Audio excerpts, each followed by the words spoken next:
It's a Mailbag Monday. We get to the race to banner 18, Jayson Tatum's next contract. Who gets the final shot now that Porzingis is here? And we're keeping it groovy right now on the Locked On Celtics podcast. Be ever ready. Recognize the city of champs. Boston, baby, we do what you can't. Locked on number 18, Tatum and Brown, J-team, step back. We gon' wet that and slay teams. Of course the Celtics, who else could it be? Screaming like KG with the Larry O.B. Karalis above average, assessing the team status. Best daily pod, no cap, salary matching. Clutch like Bird the DJ, keep John on replay. Prime time, dapping up the truth on the sideline. Raining J's, how it started, raising banners, how we finished. Locked on Celtics pod, home of the winners. B.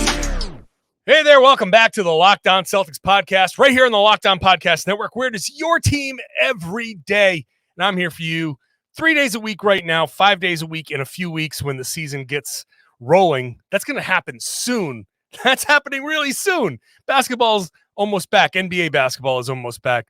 So make sure you're subscribed wherever you get your podcasts. Again, Monday, Wednesday, Friday for now. 5 days a week once the season starts. And then during the season, Friday night, Saturday night, if there's a game, I'm podcasting. So you might get 6, you might get 7. Today's show brought to you by FanDuel Sportsbook, official sportsbook of Locked On. Make every moment more. And right now, new customers can bet $5 to get $200 in bonus bets guaranteed. Visit FanDuel.com/LockedOn to get started. I want to thank you for making this show part of your daily routine. Or, again, you know what I mean.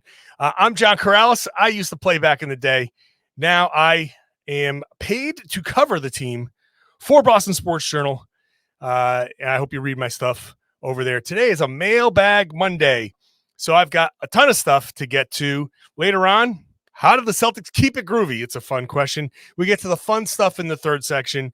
Who takes the final shot now that Porzingis is here? I'll break down Tatum's next deal, and we'll get into the Lakers-Celtics rivalry and the race for banner 18. But let's start with Tom's question. Tom M., not Tom Westerholm, who's a regular contributor here. Tom M. says, do you expect Payton Pritchard to see a big increase in his regular season minutes this year, given the departure of Smart and the injury to Brogdon? Forget the injury to Brogdon. The departure of Smart is enough to say, yes, Payton Pritchard is going to see an increase in regular season minutes. I think he's going to be the third point guard. I think he's going to probably get at least 15 minutes a game now, unless the Celtics bring somebody else in. I think they're just going to rely on Pritchard to be that kind of third guard, and maybe some games it might not work out and he'll get less minutes or no minutes, and the Celtics will have to go a different direction there. There might be some times where he gets 30 minutes based on rest or injury or whatever. So it's an interesting place for him to be. I think during the regular season, it's fine. During the playoffs, it's less so. And that's why, Tom, when you phrase that question, regular season minutes, I think you're seeing the same thing that I've been saying. Pritchard is probably much less playable in the playoffs due to his size and the fact that you can game plan for him. And during the course of the regular season, teams are doing what they do, right? They're figuring out their own plans. They're figuring out their own offense, their own defense. They're not game planning for, Payton Pritchard's in the game, we're going to do this, we're going to change everything up. Maybe there's some of that, but more likely teams are, during the course of the regular season, just doing what they do, and that makes it easier for Pritchard to play. But in the playoffs, those numbers go way down or disappear completely, because in the whole game plan, there's he's playing. Gotcha. This is our plan for that. Punish it. And then he has to sit. So that's what I expect. I expect Pritchard to see a bunch more regular season minutes, and then that will dwindle, and we'll see what trades the Celtics make over the course of the regular season, or moves, or if they make any to change that. But right now, that's kind of where I am on that. Thomas H asks, we're talking about the Celtics-Lakers rivalry in the last mailbag.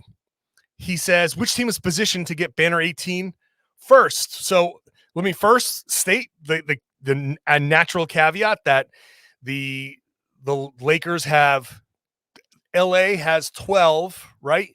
and Minnesota has 5.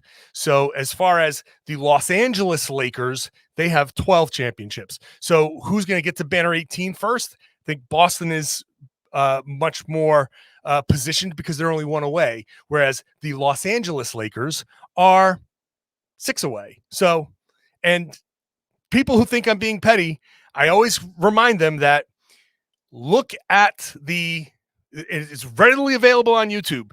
It's very searchable. The Lakers themselves didn't count the Minnesota championships until recently, when they realized, when you add everything together, we can compete with Boston, and that's what we want to do. The franchise, I get it. They've moved. They went to LA from the beginning of franchise history. They have 17, but the Los Angeles Lakers themselves didn't count the Minnesota championships until very recently. So very easy to search, very easy to Google. It was on like a CBS broadcast when the NBA was on CBS, that at that point the Lakers had 7 or 8 championships when they weren't counting. So, but let's just get to the spirit of the question. The spirit of the question is both teams have 17. Who's positioned to get banner 18 first? I still think it's the Boston Celtics. The Lakers have, first of all, LeBron is aging. Anthony Davis still injury prone. They do have the same issues that have plagued them since the Anthony Davis LeBron James pairing, which is there's going to be time that one of those guys or both of those guys will miss. And as the season goes along, they tend to break down and they are less effective at the end of the regular season. Now, they've done some good things, and I like the moves that they made in the offseason. This is one of the better rosters that they've put around those two guys. So maybe that changes things. But I still think Boston with Tatum and Brown being younger with a better, I think, supporting cast, and now with Porzingis there, they have the possibility. It's just they're much closer in terms of like they're going to have more chances at it. LeBron, who knows when that next step, we're starting to see him break down. We're starting to see him get hurt a little bit more easily. That Superman, that like Wolverine kind of healing thing, that's starting to go away because he is getting older. And I know they had the big thing about Father Time, that ad campaign. It's funny, but the phrase Father Time is undefeated is true. It's just it's taking a little bit longer to beat LeBron James, but eventually that he's going to break down. So I think Boston with their youth, it's just a little bit better positioned to get that next. Campbell asks, how much do you think Tatum's extension will be? So first of all, I don't think it like we keep talking about it as an extension. It's actually going to be a new contract. He has a player option in 25-26 for $37.1 million. He is going to decline that option. He is not going to extend off of that contract, because if he extends the contract, he'll have to opt in and extend. He's not going to do that. He's going to opt out, become an unrestricted free agent, and then sign his new deal with the Celtics. So what will happen is the summer of 2025, 2 years from now, basically 2 summers from now, the second summer from now, he will decline the $37.1 million. He will sign a contract, a 5-year contract, supermax contract worth 35% of the cap. I'm going to assume the cap is going up 10%. It's not guaranteed to do that. I don't know what that cap number is going to be. The cap number I'm going to work off of is $157 million. It might be less than that. It might not go up 10%. Maybe it'll be less, but whatever it is, it'll be 35% of that. So using my assumption at $157 million, 35% of that is about $55 million for year one. So very obviously, when you see, will he take the $37 million or opt out and get $55 million? It's very obvious, like opting out, getting the $55 million is the plan. So it starts at $55 million in year one. Then you get 8% raises on top of that, which means a 5-year deal would be worth approximately $322.5 million. So that's the deal I'm working on. Somewhere in the vicinity of 5 years, $322 million. It might end up being a little bit less, might be 315, might be 3. Well, I think this is probably the max because I'm going up the maximum amount. So I don't think it'll be much more than 322 million. Maybe be 323. Maybe my number's a little bit off, but it could be around that. So that's my expectation. Again, to sum up, summer of 25, Tatum opts out, declines the $37 million player option, re-signs a new deal, 5 years, $322 million or so. First year salary, $55 million or so, and then 8% raises going from there. So that's your new Tatum contract. We're going to come back with the final shot, a Malcolm Brogdon trade idea, because that's what we're doing. Blake Griffin, all of that stuff is coming up next. First, today's show is brought to you by FanDuel Sportsbook. What a deal FanDuel has to kick off this NFL season. Incredible offers from FanDuel, which is America's #1 sportsbook. New customers, you can bet $5, and you get 200 in bonus bets guaranteed. So that's a hell of a deal there. And now you're a regular, you've already used FanDuel because I've been talking about it a lot, and you're like, well, what do I get? No problem. You bet $5, you get $100 off NFL Sunday Ticket from YouTube and YouTube TV. That's a huge discount. You want to get out of market games, $100 off with NFL Sunday Ticket. All you got to do is bet $5 at FanDuel. So now's the best time to join FanDuel. The app is super easy to use, and you can bet on everything: spreads, player props, more, futures, everything. Visit FanDuel.com/lockedon to kick off the NFL season with an offer you just don't want to miss. FanDuel is an official partner of the NFL, and I just ask you, if you're going to bet, go ahead and please gamble responsibly. Thanks for listening to the Locked On Celtics podcast, watching it on YouTube. Appreciate you in the comments section. Monday, Wednesday, Friday, we're back to this is the August 28th show. So we're like 3 weeks away from back to 5 days a week. And like I said at the top of the show, we are very close to 6 days a week, maybe sometimes 7, because I'm giving you post-game podcasts every game this season. So subscribe wherever you get your podcast. Watch the show on YouTube. Let me know what you think in the comment section. Lots of fun there. Back to the questions. LeBron J, and he says, no, my last name is not James. Is your first name really LeBron? Interesting. Celtics are down by 3, 2 seconds left. Who are they going to? Well, obviously, the answer is Jayson Tatum. Jayson Tatum is the first option, right? Down by 3, 2 seconds left. You need a three-pointer. He's going to be the guy. Now, you could also say, well, maybe he's double covered. Maybe you use him as a decoy. I would think Jaylen Brown is probably the second option, but Porzingis is definitely going to be an option. I'm sure that they will run a lot of actions with Porzingis screening. You could even have whoever you want inbounding. Maybe Al Horford inbounds the ball because he'll be able to shoot and he's got size. So let's assume down by 3, 2 seconds left, and you're inbounding the ball. You can have, I don't know if they'll have Hauser on the floor. Maybe they will, because he requires a defender. You can have Horford inbounding the ball because 2 seconds is enough time to get the ball inbound, pass it back to the inbounder for a clean look. So Horford inbounds. You can run some sort of like double screen with Porzingis and Jaylen Brown, or whichever combination of those three. One springs out free, the other two kind of flare, and you have options. Just find the guy whose defender is confused, and that guy can catch and shoot. Obviously, Porzingis is an option because he can shoot the three, but also much cleaner release point, and he can get that shot up over whomever. But Tatum is obviously the first option, then one of these other two guys.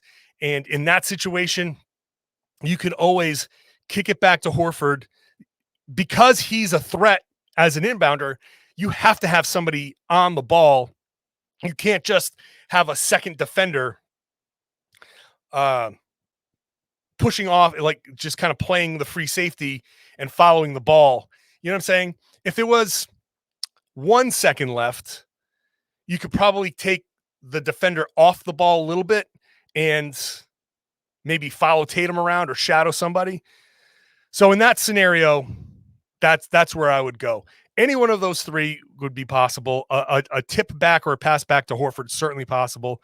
And maybe there's enough confusion that a swing to Sam Hauser could be an option, but that's the hierarchy there.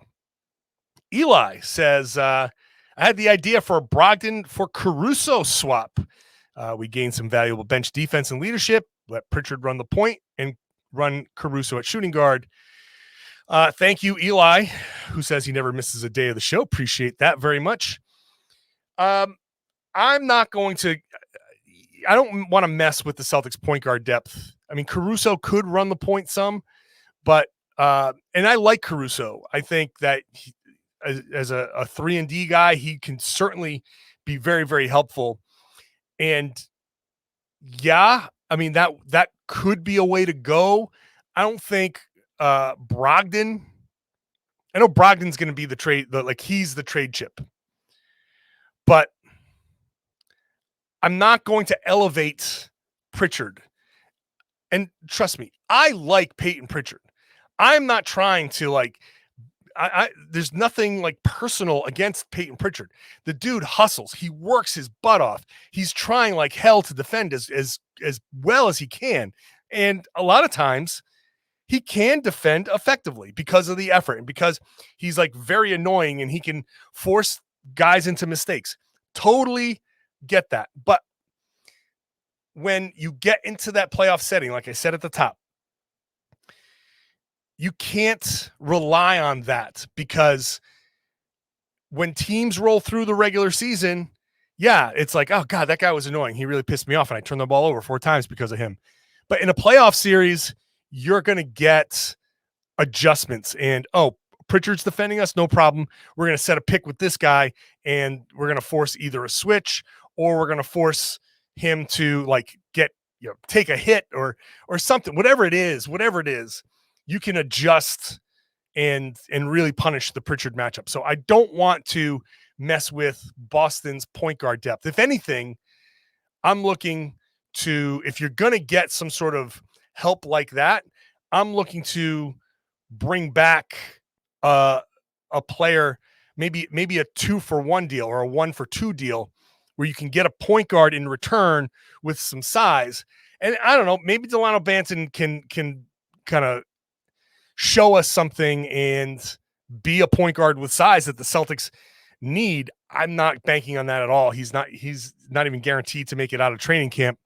But a Brogdon trade where you bring in a point guard and you bring in some other bench help seems more likely to me than this kind of deal. Because again, I'm not trying to mess with that point guard depth right now. Walker. So I'm curious what you think the chances are that Boston brings back Blake Griffin. Lots of conversation there. And I know plenty of people want to bring back Blake. He's good for the locker room. We just talked about it last week on Friday's podcast. Blake loves Boston. This is a big, why don't I have that? Sorry. Forgetting to hit buttons on the YouTube thing really is annoying to me.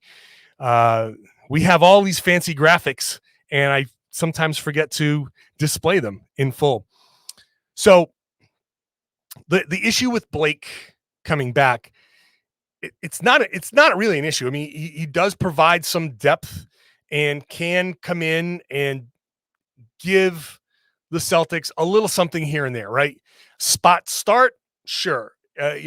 Coming in as a guy that if Robert Williams sprains an ankle or whatever, Sure. That's fine. That's fine. And he's such a good locker room presence, and the guys love him, and he loves it here. It makes perfect sense. However, I think there is more priority to add some wing depth. There's more priority to get another kind of person to bring down Tatum and Brown's minutes. Someone that you can throw out there on the wing. That's why you talk about TJ Warren and Lamar Stevens and those guys. I'd rather sign one of those guys, and then you leave an open roster spot in case you do something like the Brogdon 1-for-2 trade, or somebody gets waived and you want to claim him off of waivers. The Celtics do have the traded player exception. I think you can use that TPE now to make a waiver claim. So there are options for the Celtics to improve their team in a more meaningful way than Blake Griffin. And again, not a knock on Blake Griffin, not a knock on him at all. If he comes back, totally fine with that. I just feel like there are other ways to use Boston's depth that can help help the team a little bit more. But if you want to if the locker room presence is that important, more than welcome. I think it's more than fine to bring Blake back. We'll come back with questions about Drew Hanlon and some fun questions about keeping it groovy. We'll do all that in just a second. I want to thank everybody for making Locked On Celtics part of your regular routine, daily basis coming up soon. Go check out the Locked On Fantasy Basketball podcast, because there's just no one better than Josh Lloyd on the Locked On Fantasy Basketball podcast. He is a juggernaut. That show is a juggernaut because Locked On Fantasy Basketball if you're playing fantasy basketball, Josh has you covered. So go check him out. He's just grinding. He's grinding. He's going to make sure that you win your league. Aaron, as we get back to the mailbag, someone posted on the website formerly known as Twitter, video of the Jays working out with Drew Hanlon. What's your opinion of Hanlon? Is he the basketball trainer guru extraordinaire, or is he overrated? Look, I've never worked out with Drew Hanlon, so I can't give that informed an opinion. I've seen some of his workouts. Let me put it to you this way. Some elite NBA players work out with Drew Hanlon, and I don't think they would do that if he was overrated, right? If he was not a high level. Is he the best? I don't know who the best is. There are plenty of basketball trainers out there that are very good, and they all tend to do a pretty good job.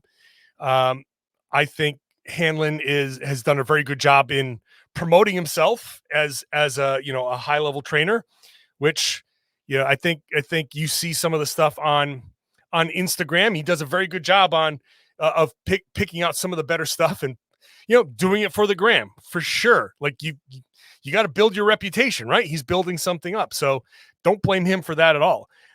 I've seen some of his workouts. I've seen his workout app. There are a lot of good things on there. So I think he's a really good basketball trainer. If, like I said, I've never gone through his training, but enough elite players do that. I think he's probably earned that reputation. I think if he was not as good as it seems, that Jayson Tatum and Joel Embiid and all these other guys, like, I think they would be like, oh, you know what? This really isn't helping me. I'm going to go somewhere else. And they don't. So if these guys think it's helping them, then he's probably pretty good at what he's doing. So can he make the Jays better? Sure. I think he only got one workout with Jaylen so far, but I think Jayson Tatum has improved a lot, and that's a testament to Tatum, and I think there's a testament there to Hanlon. So that's the best answer I can get without having gone through the workouts and like from what I've seen. Yeah, high level. Let's have some fun. Edison says, I listened to the Mailbag Monday about second chances. On that subject, would you give Kyrie Irving a second chance if he wanted to return to Boston? Sending love from Paraguay, and he has a couple of friends here, Elias and Pablo. So shout out to you guys. Shout out to Edison. Shout out to everyone in Paraguay. And again, once again, all of my international listeners, shout out to all of you. So love to all the international fans. Just everybody. Love to all the fans. The international fans get a little something extra just for the effort it takes to get there. It's anyway, to the question. No, because Kyrie Irving, the crux of the second chance is understanding what you did, understanding being contrite, understanding like, okay, I have made a mistake. I hope you forgive me. I don't think that Kyrie sees anything that he's done in Boston as a mistake. And he's had second chances, had third chances. He went to Brooklyn. That didn't work. He's gone to now Dallas. I don't know how well that's going to work. He's had his chances. So he's not on second chances. He's on third chances, fourth chances. So I've seen enough. I don't think he's changed. So there's no second chance there. As far as I'm concerned, I would be against a move like that. Mario, who was originally from Costa Rica, but now lives in Boston. He asks, first of all, have I ever been to Costa Rica? No, I have not. Can you tell me the story of the intro song of the podcast? Yeah, sure. So the intro song was, it's very simple. I put out a contest a couple years ago, and this Be Ever Ready, who is a listener of the podcast, is a rapper, and he's from the Massachusetts area. He now lives somewhere else, but he's been making some music, and I put out kind of like the call. Anybody that wants to put out a version of the new theme song, and I'll be doing this again soon. He put together something that I really liked, and I just went with him. So that's it. I think the parameters, I put some parameters on there. Like, you can only mention Jayson Tatum and Jaylen Brown. Don't mention any other players because I was afraid of them getting traded. You can bonus points for putting my name in there. Got to have my name in there, and somehow whatever it is, just get my name in there because it's my show. It's my theme song. And the rest was kind of like up to him. And you got to keep it to like 45 seconds. So we'll put on a new call soon and get some new music out there. We'll try and figure out a new one soon because maybe for next season. We'll see. If they win a championship, then you got to redo it to have the championship in there. So this might be the last season with this song. We'll figure it out. Mike says, regarding your two most regularly mentioned non-Celtics references, who are your top 5 all-time favorite pro wrestlers? I do make a lot of wrestling references. And Simpsons characters. Oh, boy. All right, pro wrestlers. So I don't watch the pro wrestling as much as I used to. Every once in a while, when I'm flipping around and I don't see anything I like and it's on, I'll put it on there. So going back to the beginning, so let me just put it this way. I'm going to spend way too much time on pro wrestlers. So the wrestlers I used to love when I was younger were the ones like when you're a kid, you liked all the baby faces, right? Like I liked Hulk Hogan. I liked all the good guys because, I was a kid and I was rooting for the good guys. They had good guys and bad guys, and you kind of knew the difference, and you rooted for all the good guys. Now I look back and I'm like, oh my God, how much fun must it have been to be the bad guy? So I have an appreciation for Roddy Piper that I didn't appreciate back then. I think Roddy Piper was like, you look back on his body of work and I'm like, God, that was so good. That was like genius. Like I did not appreciate that when I was younger. I loved the Macho Man, Superfly Snooker when I was a kid. I love Superfly Snooker. The fact that he would go in there barefoot and flying off the top rope, like, this is amazing. I love Junkyard Dog. Junkyard Dog was the best, going in on all fours and like headbutting people. It was so weird. Like he'd like barely touch somebody, like, oh, but that was, he was a favorite. I think two of my favorite guys are Hall and Nash when they had the whole Outsiders thing going on. Hall and Nash, I like, those are my two favorites. The Outsiders were my absolute two favorites. And the early NWO, like everybody, that was like the wrestling heyday. The early NWO with Hall and Nash and Hogan. Hall and Nash carried that group so much. They were so cool. It was the best. That was the ultimate cool heel, right? They were the bad guys, but they were so fun. And like everybody loved them. They that whole era of wrestling where the bad guys were the good guys. It was so great. And then, Chris Jericho is one of the funniest on the mic. Absolutely loved him from the beginning. He's so great. He's so great on the mic, and he's fun. So those are my favorite wrestlers. As far as Simpsons characters, give me some Mo Sizlak. Love Mo Sizlak. Mo is he's so malleable because he's like can be badass sometimes, but he can just be like he's an absolute loser. So funny there. Obviously, who doesn't like Homer? Early Homer, though, I think was better than late Homer. They just make him a little bit of a clod. Early Homer was well-meaning, but not smart. This, then they turned him into like just too like almost like too selfish in a way. So anyway, and then I like, the fringe characters like Sideshow Bob is fantastic. Kelsey Grammer does, all the Sideshow Bob. It's so great. I don't know. That's it. Bart's fine. Maggie's like one of the most badass, underrated characters. You don't get Maggie enough, but she's a badass. So, and then like every once in a while you bring the fringe characters in, like Kearney. Love Kearney of all of the bullies. Kearney's the funniest because he somehow has a kid. He has a fake ID that Apu used in their citizenship episode.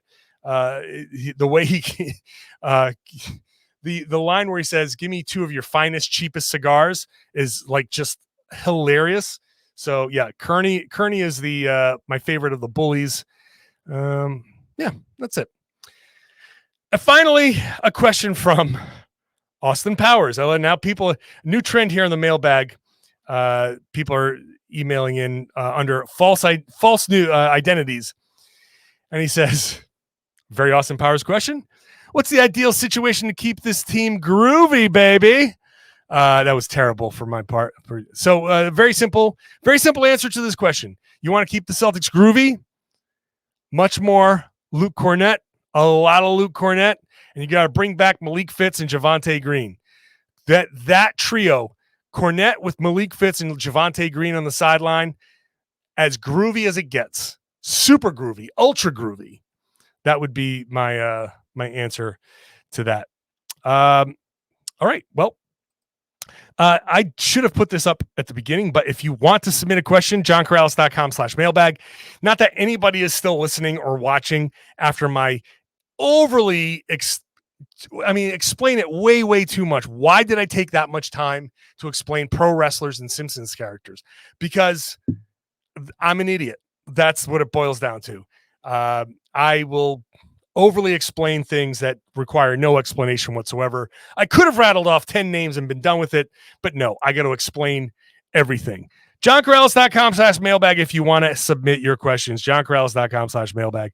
Don't submit it on Twitter. Don't submit it anywhere else. I will forget where they are. I can't go through all the comments for all week for questions or anything like that. It's got to be here because it's the only way I'm going to get it organized. I'm sorry. That's just how it is.